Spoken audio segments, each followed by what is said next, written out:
सकल देवो मया वंदिते, जो तुम हो स्वामी तो हम हैं सेवक, जो तुम हो पालक तो हम हैं पालक, जो तुम हो भगवन तो हम पुजारी। नमन नमन हे विरागी गुरुवै, नमन नमन हे विरागी गुरुवै, नमन नमन हे विरागी गुरुवै। जय बोलिए अनंतानंद सिद्ध परमेश्वरी भगवान की, बोलना है कि श्री चंदा प्रभु भगवान की, गुरुनाम गुरु आचरण विमल सागर जी महामुनि राज की, तपस्वी सम्राट आचरण सम्मति सागर जी महामुनि राज की, परम पूज्य गणाचार्य गुरुदेव श्री ईश्वर विराट सागर जी महामुनि राज की, सत्य शिरोमणि आचरण मुक्ति सागर जी महामुनि राज की, वही सब वही से अंतर में की। लो अलग हो रहा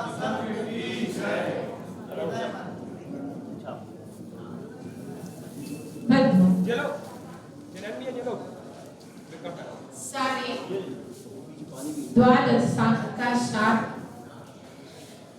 सारी जिनवाणी का सार, सारे धर्म का सार, सारी क्रिया का सार एकमात्र पूज्यपाद स्वामी जी ने इष्टोपदेश की अंतिम गाथा में कह दिया कि जीवन न्याय पुद्गलश्चान्यः इत्यसो तत्व संग्रह यदन्य तुच्यते किंचित सोस्तु तस्य विस्तार।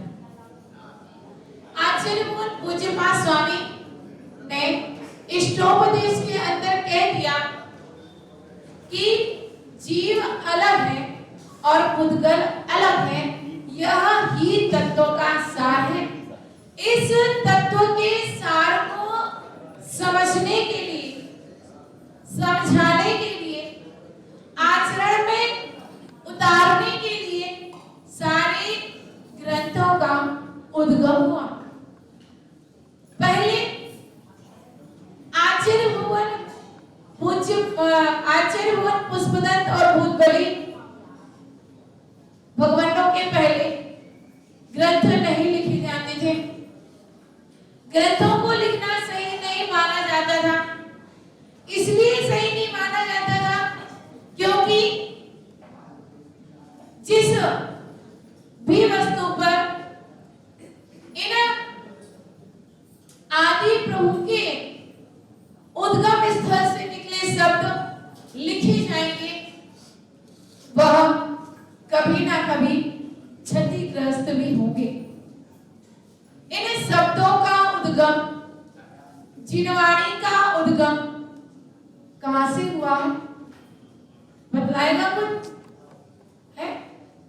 कहां से निकले हैं ये शब्द?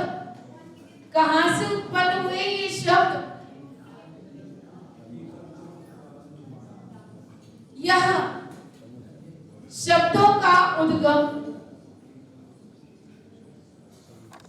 महाराजा राजाधिराज, आश्चर्य हो रहा है सुनकर, महाराजा राजाधिराज आदिनाथ के मुख से उच्चारित ब्राह्मी और सूत्री को पढ़ाते समय निकले थे। सही है ना? सबसे पहले शब्द का उद्गम यदि पढ़ाने में, लिखाने में हुआ है तो आदिनाथ भगवान ने ब्राह्मी सूत्री से इसकी शुरुआत की, पढ़ाया, लिखाया। लेकिन अभी इसके लिए कहीं लिपिबद्ध करने की आज्ञा नहीं दी थी, क्योंकि उस समय उस समय ऐसा होता था कि एक बार व्यक्ति सुन ले अथवा एक बार जो ज्ञान में बात आ गई फिर वह विस्मृत नहीं होती थी, इसलिए लिखने की आवश्यकता नहीं थी। इस काल का दुष्प्रभाव कि धीरे धीरे धीरे धीरे घटने लगा। कब? 2400 तीर्थंकरों के बाद अनुबद्ध केवली, सामान्य केवली, अंगांश के ज्ञाता अनेकों अनेक आचार्य हुए। जब पढ़ा हुआ विस्मित होने लगा, तब आचार्यों को चिंता हुई कि आगे यह धर्म कैसे चलेगा। धर्म की सुरक्षा के लिए इन जिनवाणी के शब्दों को सर्वप्रथम ताड़पत्रों के माध्यम से लिपिबद्ध किया गया। बंधुओं, यह द्वादशागम, यह जिनेंद्र प्रभु के शब्द, इनकी कभी अवहेलना मत करना, पूजन करना, लेकिन पूजन के बाद जिनवाणी में से चावल निकाल देना, वरना चूहे कतर देंगे, जिनवाणी की अवहेलना हो जाएगी।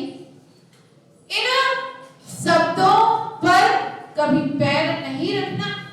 कहीं भी कोई भी शब्द लिखा हो, ध्यान रखना प्रत्येक शब्द आदि प्रभु के अंतरंग से निकले हुए हैं। भले ही न्यूज़पेपर में लिखे हुए शब्द क्यों ना हो। महिलाएं कहती हैं कि हमारी बुद्धि विवाह के बाद अथवा बच्चे उत्पन्न होने के बाद कम क्यों हो जाती है? क्यों हो जाती है बुद्धि कम? क्योंकि जो न्यूज़पेपर होता है उससे आप अपने बच्चे की गंदगी साफ करके फेंक देते हैं। ज्ञान ना होने की वजह से आपने उन आदिनाथ भगवान के उन शब्दों का ध्यान नहीं रखा, इसीलिए आपकी बुद्धि धीरे धीरे कमजोर होती है। ध्यान रखना, द्वादशांग की एक एक शब्द की कदर करना। यह आदिनाथ भगवान के शब्द हैं। एकलव्य के लिए द्रोणाचार्य ने धनुर्विद्या क्यों नहीं सिखलाई? बतलाएगा कोई? क्यों नहीं सिखलाई? क्योंकि एक वह भील पुत्र था, और यदि भील पुत्र धनुर्विद्या सीखेगा तो क्या करेगा? शिकार ही करेगा, उसका दुरुपयोग ही करेगा। यह धनुर्विद्या तो क्षत्रियों को सिखलाई जाती थी, एक धर्म की रक्षा करने के लिए, इसका सदुपयोग करने के लिए धनुर्विद्या सिखलाई जाती थी, इसका दुरुपयोग ना हो। इसी प्रकार आदिनाथ भगवान की जो वाणी से शब्द निकले, पता है ना कि गौतम करधर ही वाणी को क्यों झेल पाए, वृषभसेन ही क्यों वाणी को झेल पाए? उतनी योग्यता और किसी में नहीं थी, उतनी योग्यता और किसी में नहीं थी। आज भी षट्खंडागम जैसे ग्रंथ, महान महान जो ग्रंथ हैं, वह आम हाथों में आने नहीं देते, आप सभी के हाथों में आने नहीं देते। क्यों? उसका आपके लिए अभी सही ज्ञान नहीं है, इसीलिए क्योंकि उसमें उदीर्णता लिखना है, तो उदीर्णता का उ लिखकर 0 लिख दिया जाएगा। यदि विसंयोजना लिखना है तो विसंय और फिर 0 लिख जाएगा, योजना नहीं लिखी जाएगा, विसंयोजना। बंद विच्छित्ति पूरे पूरे शब्द नहीं लिखे जाते। आगम है, इस आगम के लिए मूर्धन्य विद्वान, विदुषी विद्वान, वह ही इनके रहस्यों को जान सके।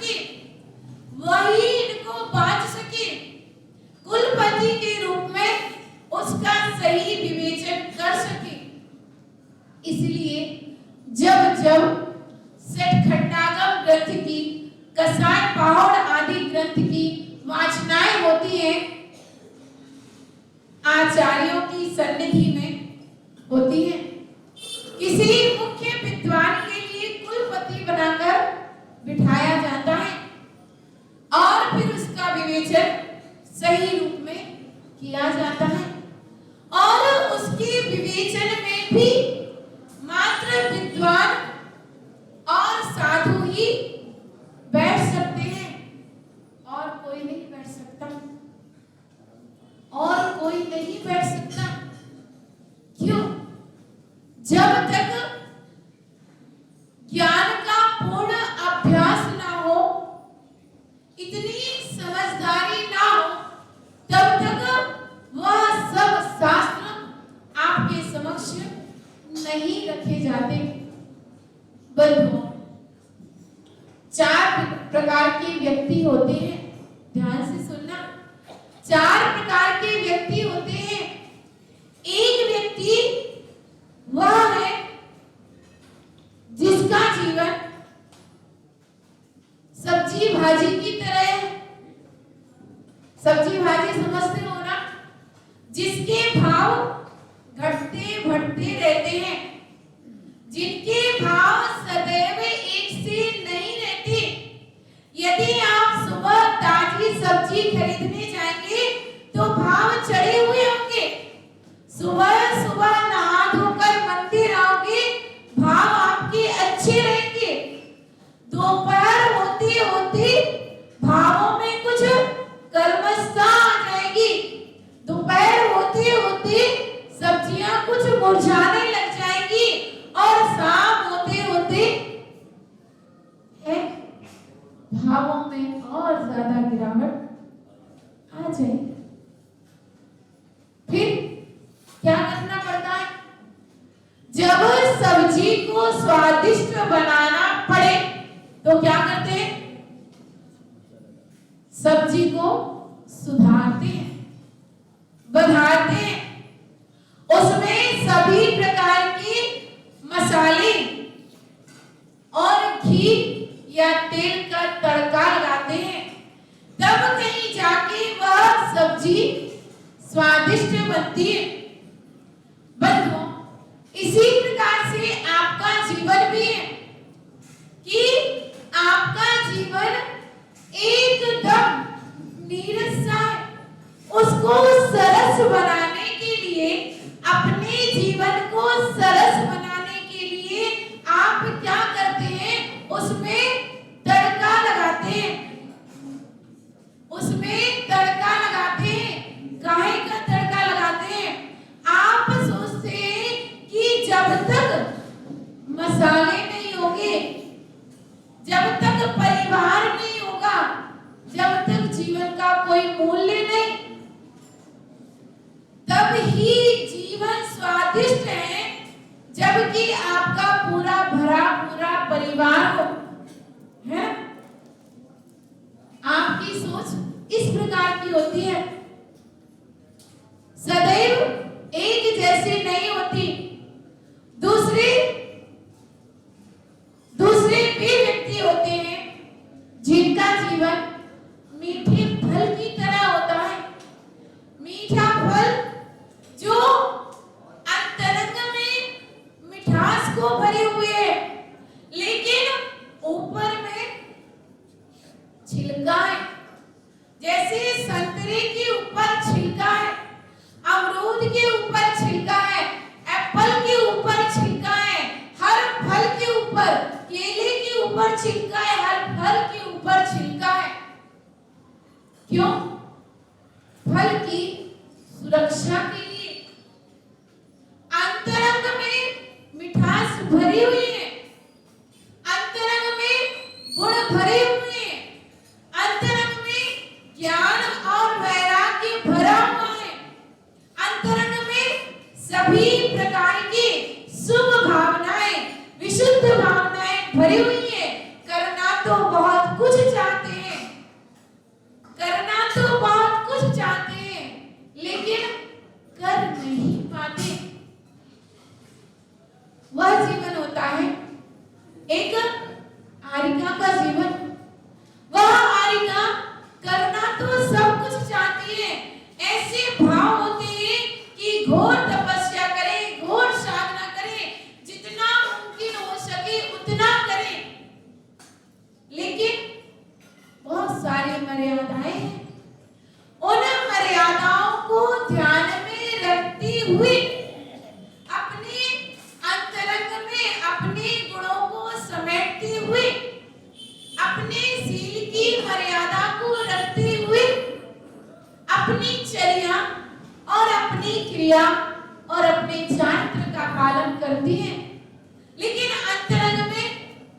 वही वैराग्य है, अंतरंग में वही साधना के गुण है, वही भावनाएं हैं।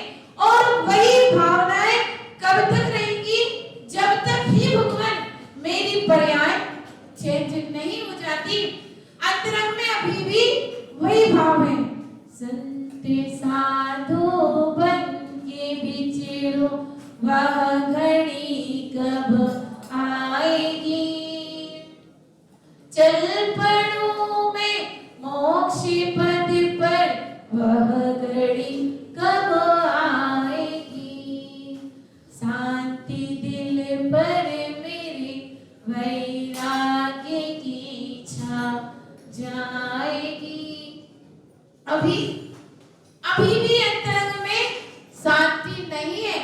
ऐसा लगता है पता नहीं कौन से कर्म का उदय चल रहा है, मैंने कौन सा छल कपट किया होगा, मैंने कौन सी मायाचारी की होगी जिसकी वजह से मुझे इस स्त्री पर्याय को प्राप्त होना पड़ा। हे भगवान, इस जन्म में मुझे इतनी सद्बुद्धि देना, इतने सद्विचार देना, ऐसा विवेक देना, ऐसा संयम देना कि इस भाव में मैं छल कपट से बचने का पूर्ण प्रयत्न कर सकूं, पूर्ण प्रयत्न कर सकूं। और इस भाव के बाद यदि मेरी सही भक्ति है, यदि मेरा सही संयम है, तो हे भगवान यह मेरा स्त्री पर्याय का अंतिम भाव हो, अंतिम भाव हो, अंतिम भाव हो। इसके बाद मुझे कभी स्त्री पर्याय की प्राप्ति ना हो। इतनी ग्लानि इस स्त्री पर्याय से हो गई है। बंधुओं, इस पर्याय की सुरक्षा के लिए, मात्र इस पर्याय की सुरक्षा के लिए आपके लिए ये आवरण दिख रहा है। आपको पता होगा ऐसी भी आरिकाएं हो गई जिन्होंने अपने अंतिम समय में संलेखना पूर्वक समाधि मरण किया। और किस प्रकार से? मरण के पहले ही वस्त्रों का त्याग किया। और उसके लिए जो प्यान होती है, चावल की प्यान, वह लंबी लंबी होती है, उसके माध्यम से शरीर के लिए ढक दिया जाता है, सुतलियों से उसके लिए बांध दिया जाता है। हमने ऐसी समाधि देखी अपनी आंखों से। श्रवण बेलगोला में प्रथम कर्णियारिका विजयमती माता जी की समाधि हुई थी। उस समय हम भी वहां पर उपस्थित थे। उन्होंने समाधि के पहले ही यह भावना भाई कि हे भगवान, इसी भाव में हम वस्त्रों का त्याग कर दें और अगले भाव में मेरा जन्म ऐसा हो कि मुझे वस्त्रों को ग्रहण ही ना करना पड़े, मुझे पुरुष पर्याय की प्राप्ति हो, मुझे निर्गंध पर्याय की प्राप्ति हो, मुझे अर्हंत पर्याय की प्राप्ति हो। ऐसी भावना भाती हुई उन्होंने वस्त्रों का भी त्याग किया। ऐसा उल्लेख भगवती आराधना में भी है। बंधुओं, इस प्रकार से आरिकाएं अपने पर्याय की विशुद्धि को बढ़ाते हुए अंतिम समय में संलेखना समाधि पूर्वक मरण करती हैं। उनका जीवन फल की तरह होता है। अंतरंग में भावनाएं बिल्कुल विशुद्ध है, निर्मल है, लेकिन पर्याय की कमी के कारण वह मुक्ति को प्राप्त नहीं हो पाती है। अगला जीवन होता है जूस की तरह, जिसने सारे आवरणों का त्याग कर दिया है और जो विशुद्धि अंश अंतरंग में थे वह बाहर में दिखने लगते हैं। जो अंतरंग में विशुद्धि थी, सारे आवरणों का त्याग कर दिया है। एक बालक जिस प्रकार से निर्विकारी होता है, ऐसे ही जब अंतरंग से सारे विकार हमारे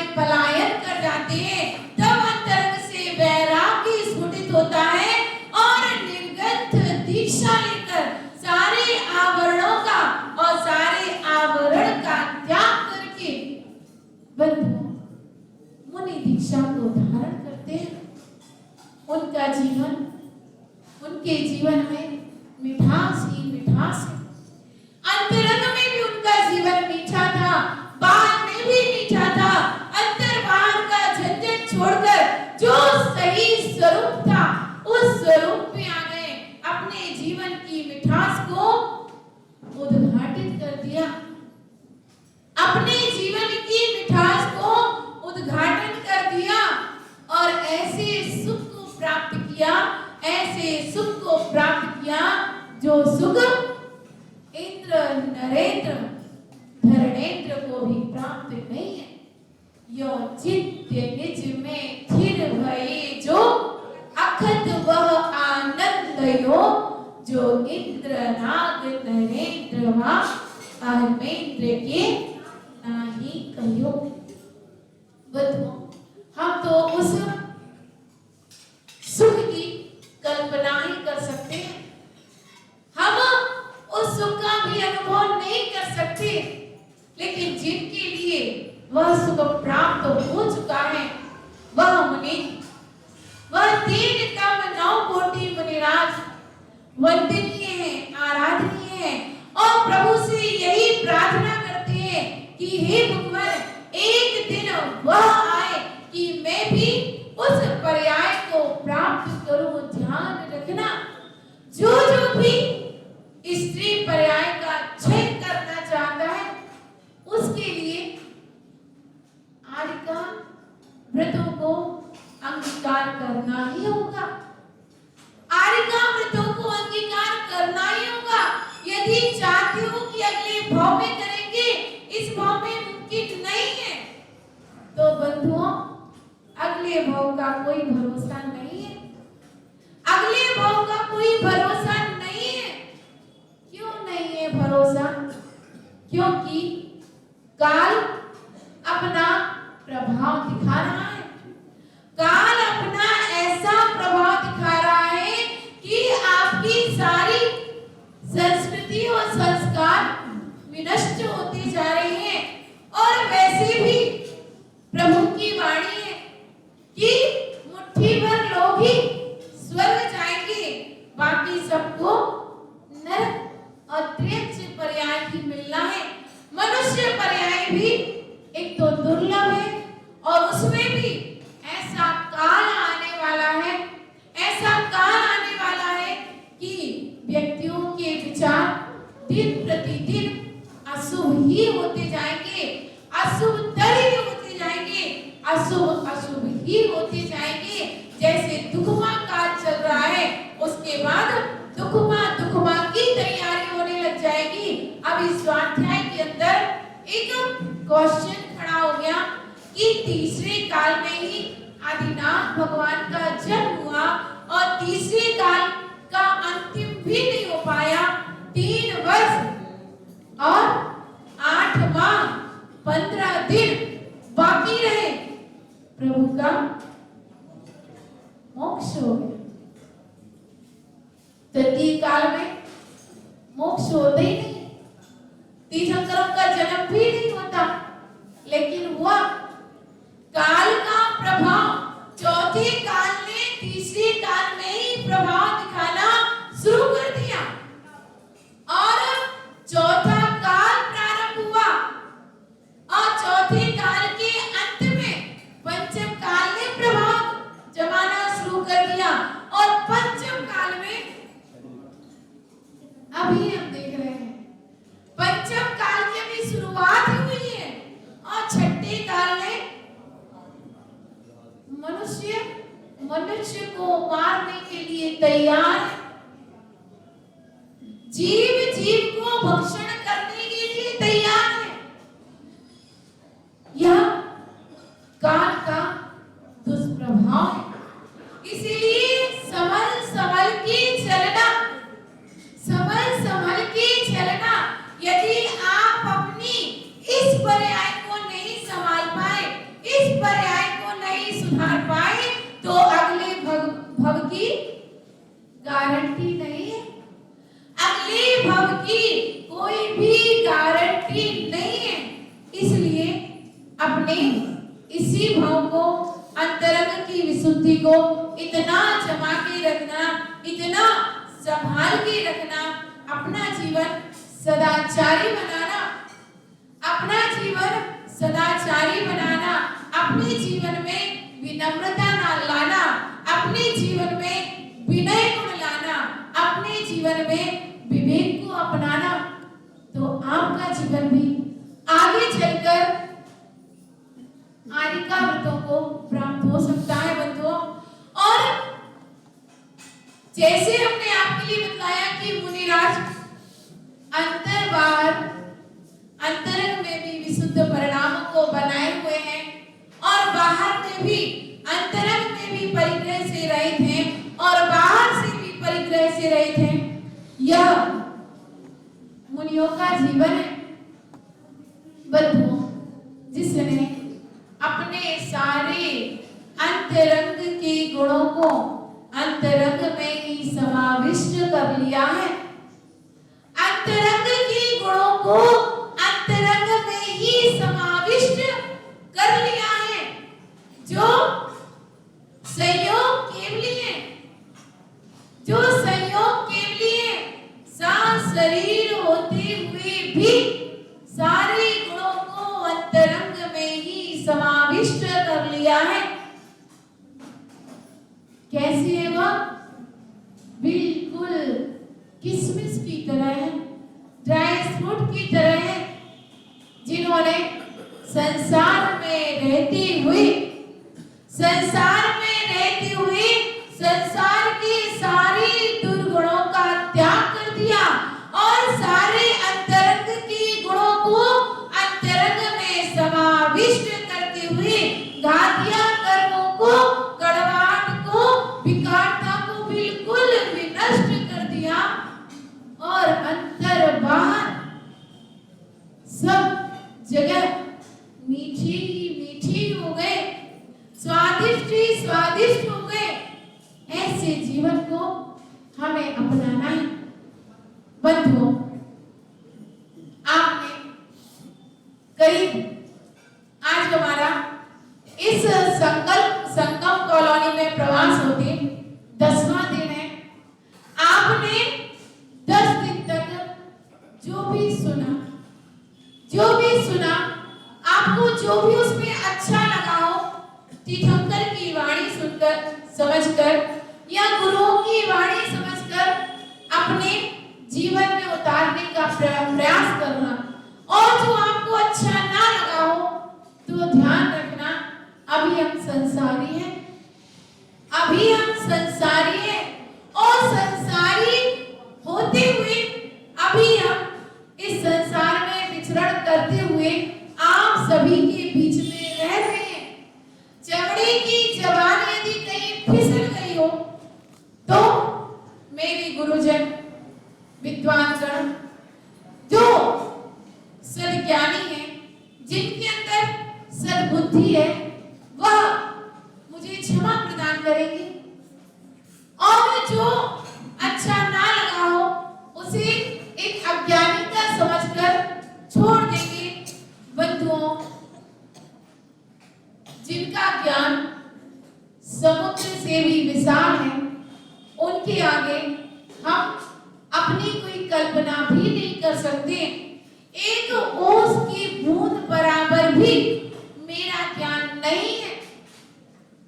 बतलाते हैं, ग्रंथों में लिखा है कि जितना ज्ञान सौमासती का था, चंदना का था, सीता का था, उसका अंश मात्र ज्ञान भी कुंद आचार्य का नहीं था।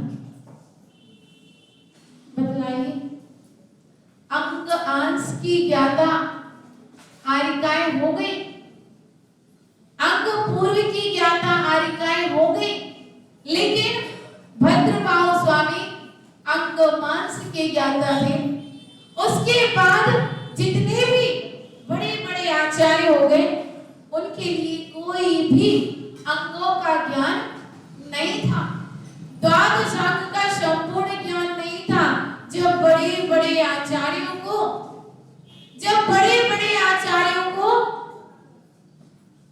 द्वादशांग का संपूर्ण ज्ञान ज्ञान नहीं हो पाया तो हम जैसे कहा, हमने तो जितना गुरुवाणी में सुना है, जितना समझा है, जितना अपने आचरण में और अपनी बुद्धि में जितना उतार पाए हैं, उसमें भी पूर्ण नहीं है, वह भी कहीं ना कहीं विस्मृत हो जाता है। इसलिए यदि कुछ अच्छा ना लगा हो तो छोड़ देना, और जो अच्छा लगा हो, जो अच्छी बातें लगी हो, उसको जरूर अपने अंतरंग में आचरण में लाने का पुरुषार्थ करना, क्योंकि कहते हैं कि एक घड़ी आधी से भी आध, और मिले साधु संगति तो मिटे कोटि अपराध। साधु की संगति या गुणवानों की संगति से जो भी प्राप्त होता है, उस गुण को लेने का प्रयास करना, गुण को लेने का, गुण ग्रहण का भाव जिसके अंदर में होता है, जो गुणग्राही होता है, वह जमीन वृक्ष से कहती है कि तुम फल देना बंद क्यों नहीं करते।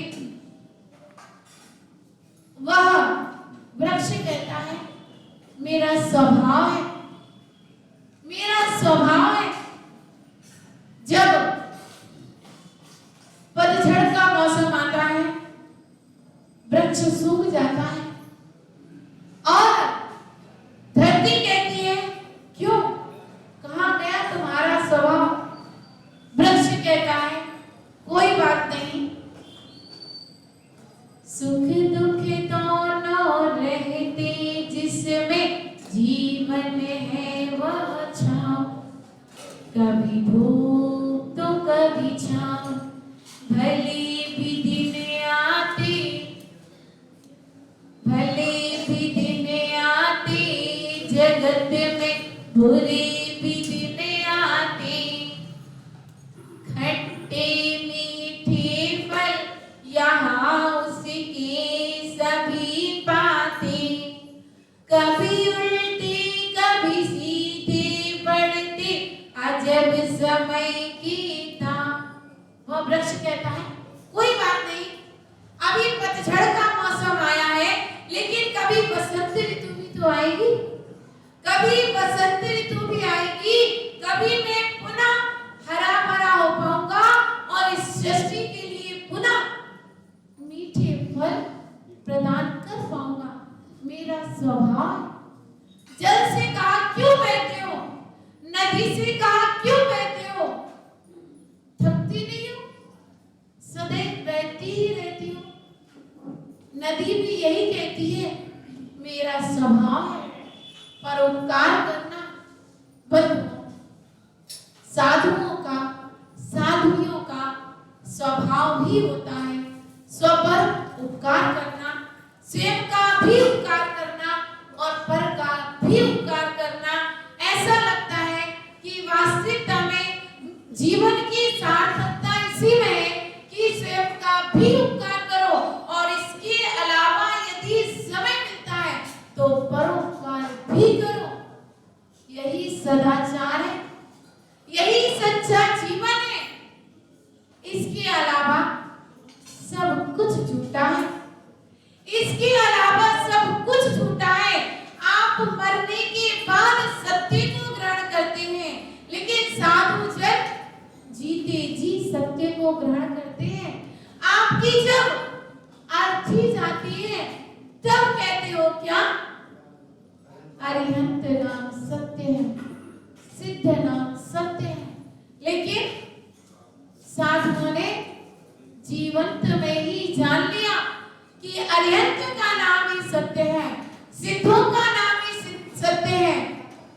पंच परमेष्टि के अलावा सब कुछ असत्य है, इनके अलावा सब कुछ असत्य है। जिसने जीवन में अरिहंत और सिद्ध सत्य है इसे जान लिया है, उसने सच्चे सत्य को जान लिया है। सच्चा सत्य यदि जीवन में है तो अरिहंत का नाम सत्य है और सिद्धों का नाम सत्य है। हम आपसे पूछना चाहते हैं कि सफेद झूठ क्या है? हमने आपके लिए सच्चा सत्य बतलाया, आपको बतलाना है सफेद झूठ क्या है। पंडित जी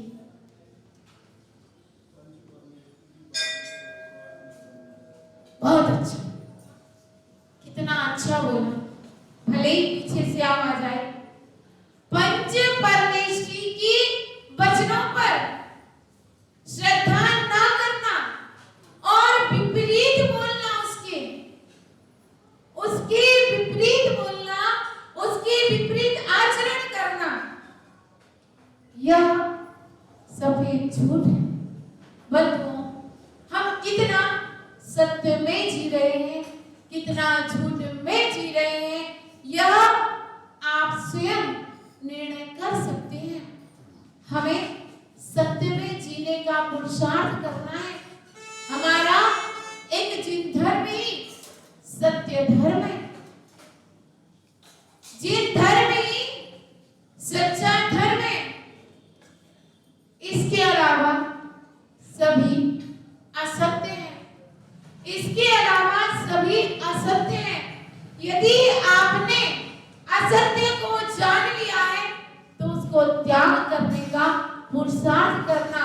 जिसने असत्य को त्याग करने का पुरुषार्थ किया है, उसने जीवन में एक ना एक दिन सत्य को पकड़ा है, और जिसने एक ना एक दिन सत्य को पकड़ लिया है, वह एक दिन सत्य की तरह हो गया है, यानी अरिहंत और सिद्ध की तरह हो गया है, जिसे अपने स्वरूप का ज्ञान हो गया है, जिसे सत्य का ज्ञान हो गया है। बंधुओं, उसको प्राप्त करने का पुरुषार्थ प्रारंभ कर देना, प्रारंभ कर देना, प्रारंभ कर देना, क्योंकि आने वाला समय हमारा असत्य की ओर ले जाने वाला है। इसीलिए अभी सद्गुरुओं की वाणी, जो जिन वाणी के माध्यम से सुनने के लिए मिल रही है, उस वाणी के माध्यम से अपना सुधार करने का पुरुषार्थ करना। जब तक जिंदगी है तब तक अच्छे परिणाम, अच्छे विचार, अच्छी भावनाएं अंतरंग में बना के रखना, क्योंकि जो अच्छा करके जाओगे वह ही साथ में जाएगा। ध्यान रखना, धर्म के दो पहिए होते हैं, खींचने वाले श्रावक साधु होते हैं। श्रावक न चले साधुओं के बिना, और साधु भी न चले, है ना। साधु के लिए श्रावक की आवश्यकता है, और श्रावक के लिए साधु की आवश्यकता है। रथ के दो पहिए, धर्म रथ के दो पहिए हैं, श्रावक और साधु। यदि श्रावक ना बन पाओ तो कम से कम सदगृहस्थ ही बन जाना। सदगृहस्थ की परिभाषा कभी फिर मौका मिला तो फिर बतलाएंगे। अभी तो श्रावक की परिभाषा जो आपने जानी है, जो श्रद्धावान होता है, विवेकवान होता है, क्रियावान होता है, वही सच्चा श्रावक कहलाता है। सच्चे श्रावकों के द्वारा ही यह धर्म का रथ आगे बढ़ेगा। जैसे आपके परिवार का रथ आप दो प्राणियों के माध्यम से आगे बढ़ता है, इसी प्रकार से धर्म का रथ भी साधु और श्रावकों के माध्यम से ही आगे बढ़ता है। यदि श्रावक और साधु संसार में नहीं रहेंगे तो यह धर्म भी विनष्ट हो जाएगा। जिस दिन धर्म विनष्ट हो जाएगा उस दिन अग्नि भी विनष्ट हो जाएगी, और सूरज भी डूब जाएगा, चांद भी दिखाई नहीं देगा। बंधुओं, एकमात्र अंधकार ही अंधकार होगा। सृष्टि में अंधकार ही अंधकार होगा, भावों में भी अंधकार होगा, सृष्टि में भी अंधकार होगा। ऐसे अंधकार के होने के पहले, इस जीवन की शाम होने के पहले, अस्थियां बिखरने के पहले आस्था को जगा लेना, चिता जलने के पहले चेतना को जगा लेना, यही जीवन का सार है, यही मनुष्य भाव का पुरुषार्थ है। यदि आपने इसको किया तो एक दिन आपके लिए भी सफलता अवश्य मिलेगी। कल संभवतः हम लोगों का बिहार यहाँ से शांति नगर के लिए है। वहाँ के महानुभाव आए थे, उन्होंने प्रार्थना की है। तो कल प्रातः काल की बेला में करीब 7, सवा 7 बजे यहाँ से हम लोगों का बिहार होगा। और इन 10 दिनों में यदि हमारे संघ की वजह से, हमारी माताजियों की वजह से आपको तनिक भी कष्ट हुआ है या मेरी वजह से आपको तनिक भी कष्ट हुआ है, तो 10 बिच्छामी दुक्कड़म और इतने दिनों में आपने जो हमारे संघ की सेवा की है, तो आप सभी के लिए बहुत बहुत साधुवाद। मेरा आप लोग के लिए, सभी के लिए आशीर्वाद है समाधि वस्तु का कि सभी का संलेखना समाधि पूर्वक मरण हो, सभी की सद्गति हो और सभी का जीवन में कल्याण हो, ऐसी मेरी मंगल भावना है। जय बोली 1000 श्री चंदा प्रभु भगवान की, गणाचार्य गुरु जी, विराट सागर जी, महामुनिराज जी की।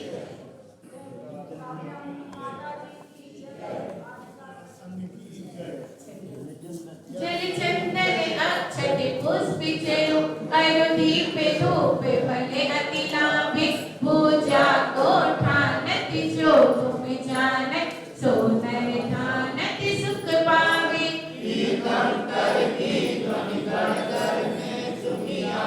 आओ प्रीत जिनमुखो सरस्वती देवी नमः, नर्गपद प्राप्ते, अर्घ्य